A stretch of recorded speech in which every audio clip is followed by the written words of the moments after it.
Nous n'avons pas été beaucoup étonnés qu'il soit arrêté de la manière, qu'il soit détenu illégalement, injustement, qu'il soit même placé en détention préventive. Ce qui est une détention arbitraire pour nous. Et là, Junior Nzima a toujours fait objet de menaces dans cette province de Bubanza. Des menaces qui sont souvent même venues du gouverneur de province, M. Anser Menyandu. Des menaces qui sont souvent venues des jeunes Imbonerakure affiliés au parti au pouvoir au sein des DFDD, qui sont même plusieurs fois allés scander des slogans un peu de menaces à son domicile. Pour votre information, la famille d'Elo Junior Nzima ne loge plus à Bubanza, là où ils vivaient. Ils ont dû fuir. Je ne sais pas si vous vous imaginez ce que ça représente dans une vie de ménage, d'un couple, d'un ménage, d'un foyer. Alors, Elo Junior Nzima a fait objet de menaces directes de la part souvent du commissaire de police. Le président du parti CNDD-FDD en province de Bubanza a souvent porté plainte contre Elo Junior Nzima.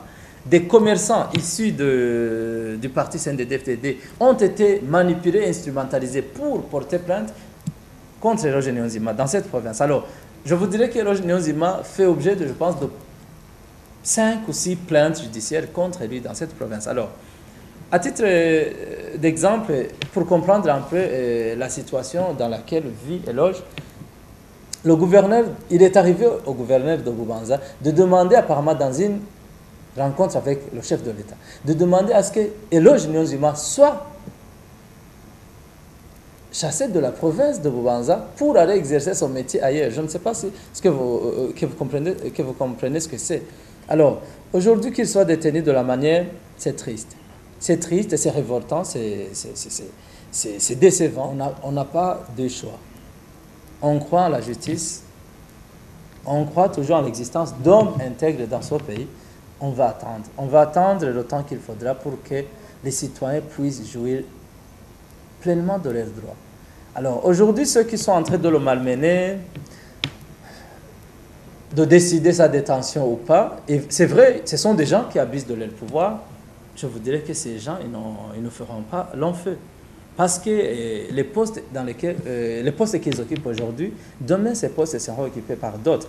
Tout ce que je sais, ils vont regretter ce qu'ils ont fait. Alors, comme je vous l'ai dit, on n'a pas de choix, on doit attendre.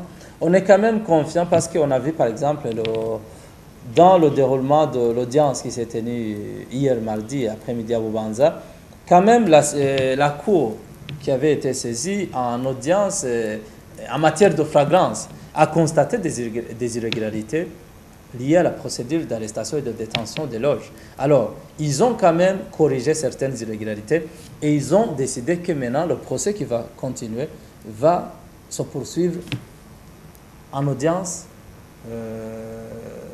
au chapitre des procès ordinaires, pas donc dans le cadre de la flagrance. C'est quand même un pas. On comprend qu'on n'est pas malmené dans tous les sens. Alors, aujourd'hui, même si la dite cour même a décidé que Elo Junior Nzima reste en détention, on espère que demain, ou après-demain, la cour ou les juges qui probablement apprendront au fur et à mesure vont comprendre que Elo Junior Nzima devrait recouvrer sa liberté.